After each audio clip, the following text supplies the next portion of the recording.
الحمد لله رب العالمين والصلاة والسلام على سيد الأنبياء والمرسلين نبينا محمد وعلى آله وصحبه أجمعين أما بعد. عن ابن عباس رضي الله عنهما قال كنت خلف النبي صلى الله عليه وسلم يوما فقال يا غلام إني أعلمك كلمات احفظ الله يحفظك احفظ الله تجد تجاهك إذا سألت فاسأل الله وإذا استعنت فاستعن بالله واعلم أن الأمة لو اجتمعت لا ينفعوك بشيء لم ينفعوك إلا بشيء قد كتبه الله لك ولو اجتمعوا على أن يضروك بشيء لم يضروك إلا بشيء قد كتبه الله عليك رفعت الأقلام وجفت الصحف. محترم ناظرین کرام اور دیگر سامعین، امام بربہاری رحمہ اللہ کی کتاب شرح سنہ لے کر کے آپ کی خدمت میں حاضر ہوں. مصنف رحمہ اللہ نے اپنی اس کتاب کے اندر کہا کہ اور یہ جان لو کہ تمہیں جو لاحق ہونا ہے وہ ہو کر رہے گا، یعنی تمہارے ساتھ تمہارے لیے جو تمہارے حق میں جو مقدر ہے وہ ہو کر کے رہے گا. اگر تمہارے لیے مقدر ہے کہ تمہیں کوئی فائدہ پہنچنا ہے تو وہ فائدہ تمہیں حاصل ہو کر کے رہے گا، کوئی اسے روک نہیں سکتا ہے. اور اگر تمہارے حق میں یہ لکھا ہوا ہے کہ تمہیں کوئی نقصان پہنچنے والا ہے، تمہیں کوئی تکلیف پہنچنے والی ہے، تمہارے اوپر کوئی مصیبت آنے والی ہے، تو کوئی نہیں ٹال سکتا ہے اللہ کے سوا. یہ عقیدہ جس کو ہو جائے، یہ تقدیر کا عقیدہ ہے، ایمان کا جو اہم حصہ ہے، اور یہ مومنوں کو حاصل ہے. جن کے پاس ایمان ہے، پختہ یقین ہے، وہ تقدیر پر ایمان لاتے ہیں. اس کا سب سے بڑا فائدہ یہ ہے کہ انہیں اگر کوئی مصیبت اور پریشانی آتی ہے، کسی بھی طرح کا اگر انہیں جھٹکا محسوس ہوتا ہے، وہ صبر اور شکر سے کام لیتے ہیں. وہ کسی ڈپریشن کا شکار نہیں ہوتے ہیں، خودکشی پر آمادہ نہیں ہوتے ہیں، اپنی جان کو ہلاک کرنے نہیں جاتے ہیں. جس طرح سے دیکھا جاتا ہے جو ایمان والے نہیں ہوتے ہیں، یا جن کا ایمان ڈھلمل یقین ہوتا ہے، ان کا ایمان متزلزل ہوتا ہے. یہ کیسے ہو سکتا ہے؟ یہ وہ لوگ ہوتے ہیں جو اللہ پر کامل بھروسہ نہ کر کے غیر اللہ پر بھی بھروسہ کرتے ہیں. وہ لوگ معمولی چیزوں پر چھوٹی سی چھوٹی مصیبت آ جائے تو وہ غیر اللہ کے دروازے پر بھاگنا شروع کر دیتے ہیں. اور یہ کلمہ کو مسلمانوں میں کثرت سے پائے جا رہے ہیں موجودہ دور کے اندر. اللہ پر کامل یقین نہیں ہے، اللہ پر کامل ایمان نہیں رہ گیا ہے، اسی لیے وہ اللہ کے در کو چھوڑ کر کے دوسرے غیر اللہ کے دروں پر بھاگے بھاگے پھرتے ہیں. ان کے درباروں میں جا کر کے حاضری دیتے ہیں، جا کر کے ماتھا اور پیشانی ٹیکتے ہیں، ان کے سامنے، ان کی قبروں کے سامنے جا کر کے سجدہ ریز ہوتے ہیں. انہیں ذرا شرم بھی نہیں آتی ہے کہ جس کو ہم نے اپنے کندھوں پر اٹھا کر کے لایا اور 9 من مٹی کے اندر دفن کر دیا، جس کے اندر حرکت کرنے کی بھی ذرا شکت نہیں ہے، اگر اس کو باہر اس کے جسم کو نکال کر کے باہر اگر رکھ دیا جائے اس کے مردہ لاش کو، اور اس کے اوپر مکھیاں بیٹھی ہوں تو اس کو ہٹا بھی نہیں سکتا ہے. وہ آخر کیا کر سکتا ہے؟ وہ اس قدر کمزور ہیں، قرآن میں جگہ جگہ اس طرح مثال دے دے کر کے بتلایا گیا ہے. لیکن پھر بھی شیطان انسان کو اس طرح سے گمراہ کر رکھا ہے، اس طریقے سے بدعقیدہ بنا رکھا ہے کہ اسے عقل ٹھکانے نہیں آ رہی ہے، اسے ہوش و حواس نہیں جو ہے ہو پاتی. اور وہ اللہ کے در کو چھوڑ کر کے، اللہ کے دربار کو چھوڑ کر کے وہ غیر اللہ کے دربار پہ بھاگے بھاگے پھرتے ہیں تاکہ انہیں وہ لوگ مصیبت سے بچا لیں. جو اپنے کو نہیں بچا سکتے ہیں ان کے دربار پہ جاتے ہیں.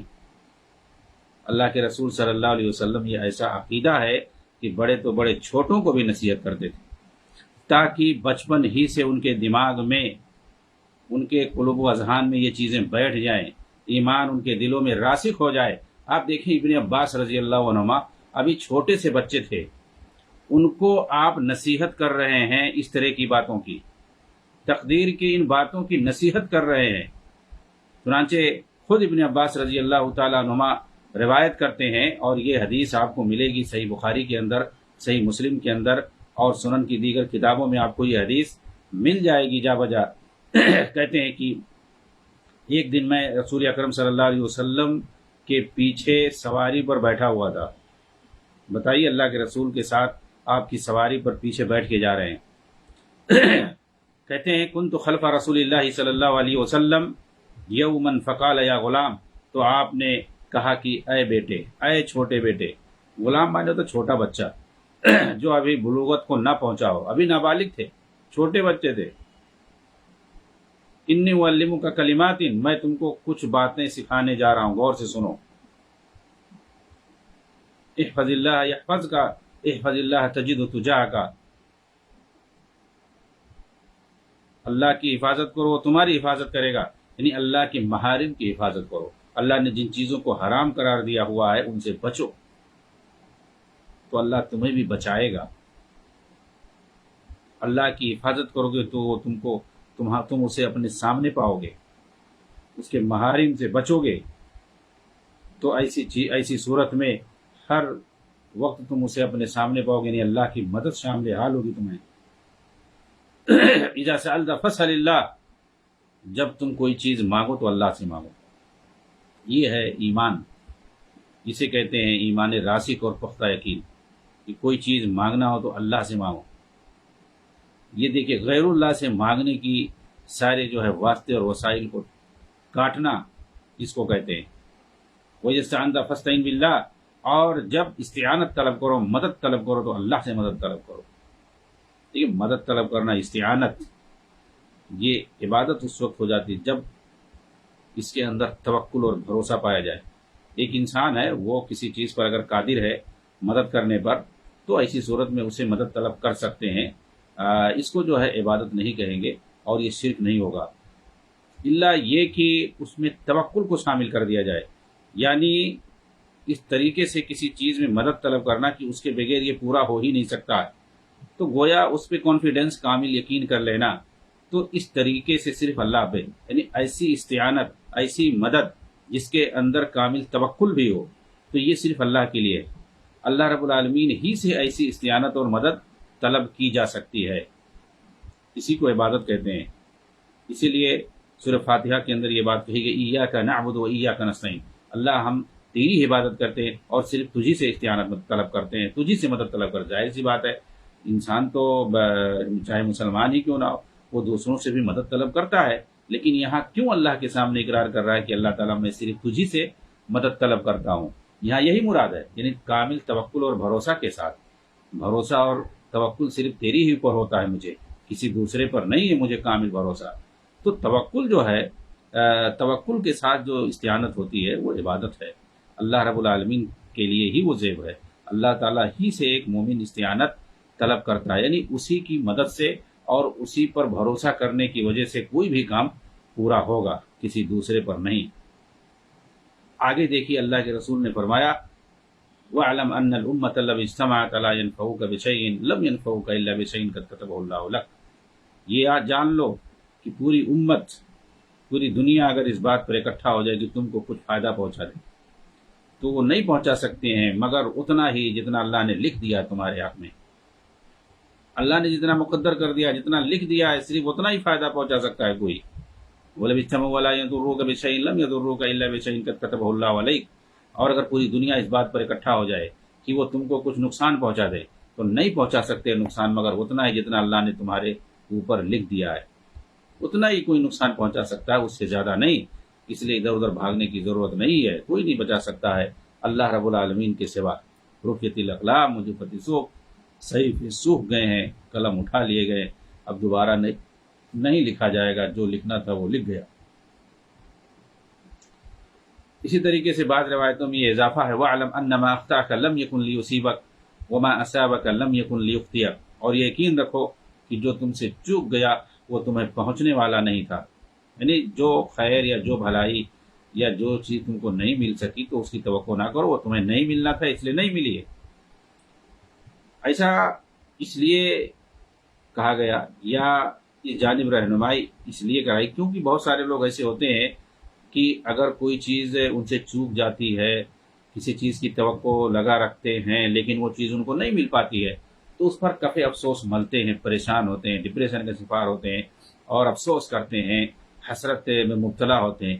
تو ان ساری چیزوں سے بچانے کے لیے یہ بات کہی گئی ہے کہ جو تم کو نہیں ملنا تھا، وہ جو تم کو نہیں مل سکا، جس کی تم توقع لگا کے بیٹھے ہوئے تھے، وہ تم کو اصل میں ملنا ہی نہیں تھا۔ وما اصابک لم یکن لیخطئک، اور جو کچھ تمہیں مل گیا ہے وہ تم سے چوکنے والا نہیں تھا، یعنی اسی پر قناعت کر لو، جو تم کو مل گیا ہے اسی پر قناعت کر لو۔ تو یہ قناعت اور اللہ پر کامل یقین یہ بہت بڑی چیز ہے۔ یہ ساری چیزیں تقدیر سے حاصل ہو سکتی ہیں۔ اللہ تعالیٰ نے فرمایا ما اصاب من مصیبت فی الارض ولا فی انفسکم الا فی کتاب من قبل ان نبراها ان ذلک علی اللہ یسیر۔ کوئی مصیبت خواہ وہ زمین میں ہو یا تمہاری جانوں پر وہ پہنچتی ہے تو سمجھ لو کہ وہ پہلے سے ایک کتاب میں نے لوح محفوظ کے اندر لکھا جا چکا ہے۔ اور اسی طریقے سے دوسری جگہ اللہ تعالیٰ نے فرمایا قل لن یصیبنا الا ما كتب اللہ لنا هو مولانا وعلی اللہ فلیتوکل المؤمنون، کہہ دیں ہمیں ہرگز نہیں پہنچے گا مگر وہی جو اللہ تعالیٰ نے ہمارے لیے لکھ دیا ہے۔ یعنی اللہ نے، یعنی یہ ایک مومن کو کہنا چاہیے کہ اللہ نے جو ہمارے حق میں لکھ دیا ہے وہی ہمیں پہنچے گا، وہی ہمارا مالک ہے، وہی ہمارا کارساز ہے، اور اسی پر مومنوں کو بھروسہ کرنا چاہیے۔ تو مومن کی یہ شان ہے کہ وہ اللہ پر توکل کرے، اللہ پر بھروسہ کرے، اس کے لکھے ہوئے پر یقین کریں، وہ در در کی ٹھوکر نہ کھائیں، پیروں فقیروں اور مزاروں اور درگاہوں اور خانقاہوں پہ اپنی پیشانیاں نہ رگڑیں۔ کسی کے پاس خانقاہ ہیں تو کسی کے پاس مزاریں ہیں، آپ دیکھیں، اور کسی کے پاس جو ہے پیر و مرشد ہیں، لیکن یہ آل الحدیث جو سلفی حضرات ہیں ان کے پاس صرف ایک امام ہے رسول اکرم صلی اللہ علیہ وسلم، اور ان کے پاس آئیڈیل جو ہیں صحابہ کرام ہیں جو رسول اللہ کی تربیت یافتہ جماعت ہے، اس کے علاوہ ان کے پاس اور کوئی نہیں ہے۔ باقی جو ہے جتنے بھی ہیں، چاہے وہ ائمہ ہوں یا محدثین ہوں یا جتنے بھی اللہ کے نیک بندے گزرے ہیں، وہ ان سے سیکھتے ہیں، اور اسی طریقے سے جیسا انہوں نے اچھا کام کیا اور اچھا کام کر کے انہوں نے اپنی آخرت کو بنایا، اسی طریقے سے ہم بھی چاہتے ہیں کہ انہی کے نقش قدم پر چلیں۔ اس کے علاوہ اور کچھ نہیں کہ باقاعدہ جو ہے ان کو ایسا جو ہے پیر اور امام مان لیا جائے، مقتدا مان لیا جائے کہ ان کی باتوں سے ہٹا نہ جائے، جو کچھ بھی کہیں دیں اس کو مانا جائے، یعنی ان کو پورا جو ہے مقتدا اور امام کی حیثیت دے دی جائے، ایسا نہیں ہے۔ انہوں نے اچھا کام کیا ہے، کوئی بھی بندہ ہو اللہ کا، اگر آپ کو معلوم ہے کہ اس نے اچھا کام کیا ہے دین کے تعلق سے، آخرت کے تعلق سے، ظاہر سی بات ہے اس میں اس کی بھلائی ہے، زیادہ سے زیادہ وہ ہمارے لیے ایک طرح سے نمونہ بن جائے گا کہ ہم بھی ویسے ہی کر کے آگے بڑھیں، اور ہم بھی جو ہے جیسے اس نے کیا ہے اور ویسے ہی ہم بھی کریں، اپنے اندر عادت ڈالیں۔ ایسا تھوڑی ہے کہ جو ہے ہم اس کو مقتدا اور امام بنا لیں اور اس کو پوجنے لگ جائیں، پیر اور فقیر مان لیں اس کو، ہم بھی ویسا کریں۔ اللہ تعالیٰ نے عام اصول بتا دیا ہے، الذین آمنوا وکانوا یتقون، اللہ کے اچھے بندے، اللہ کے دوست، اللہ کے اولیاء کون ہیں؟ جو اس پر ایمان لاتے ہیں اور تقوی اختیار کرتے ہیں۔ یہ دو چیزیں پیدا کر لیجیے اپنے اندر، ایمان کے ساتھ تقوی۔ تقوی کیا چیز ہے؟ انسان کو نیکیوں پر ابھارتی ہے، برائیوں سے روکتی ہے۔ آدمی کوئی بھی برائی کرنے کے لیے اگر آمادہ ہوتا ہے، اس کے دل میں وسوسے آتے ہیں، شیطانی وسوسے آتے ہیں، فوراً اللہ کا ڈر پیدا ہوتا ہے اور اس برائی کو چھوڑ دیتا ہے۔ یہ ہے تقوی، یہ ہے تقوی کا اثر۔ جس کے اندر اللہ کا تقوی ہو، جس کے اندر اللہ کا ایمان ہو، اس کا خوف ہو، تو ایسی صورت میں وہ اللہ کا نیک بندہ، اس کا ولی بن جاتا ہے۔ ولی کے لیے کوئی الگ سے پہچان نہیں ہے کہ اس کے لیے کوئی الگ سے جو ہے ڈگری حاصل نہیں کرنی پڑتی ہے، اور کوئی اس کے لیے نشانی نہیں ہے، اس کے لیے کوئی پہناوا نہیں ہے، اس کے لیے کوئی جو ہے کلر اور رنگ نہیں ہے، اس کے لیے کوئی زمین اور جگہ اور علاقہ اور خطہ خاص نہیں ہے، کوئی زمانہ اور وقت خاص نہیں ہے۔ اس کے لیے دو پہچان ہے، ایمان اور تقوی۔ قرآن نے بتا دیا، الا ان اولیاء اللہ لا خوف علیہم ولا هم يحزنون الذین آمنوا وكانوا يتقون۔ جس کے اندر ایمان ہے، جس کے اندر تقوی ہے، وہ اللہ کا ولی ہے، وہ اللہ کا نیک بندہ ہے۔ ہر انسان کو یہ چھوٹ ہے، ہر انسان کو یہ آزادی ہے کہ وہ اللہ پر کامل یقین رکھے اور اس کا تقوی اختیار کرے تو اللہ کا ولی بن سکتا ہے۔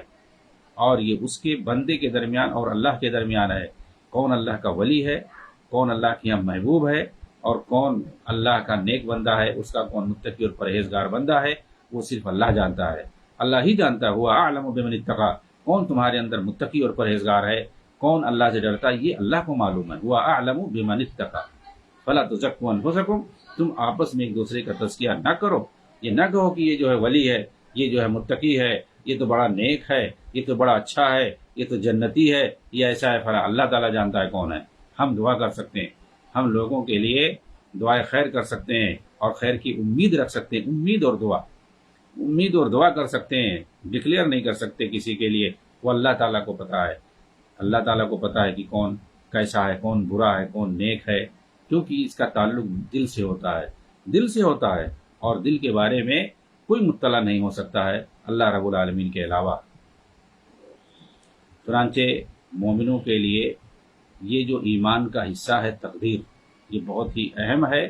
تقدیر پر ایمان رکھنے کی وجہ سے انسان کے لیے دنیا میں بھی بہتری ہے اور آخرت میں بھی بہتری ہے۔ اللہ رب العالمین سے دعا ہے کہ ہمیں تقدیر پر کامل یقین رکھنے کی توفیق عنایت فرمائے، صبر اور شکر کرنے کی، توکل اور بھروسہ کرنے کی اللہ رب العالمین ہمیں توفیق عنایت فرمائے، آمین۔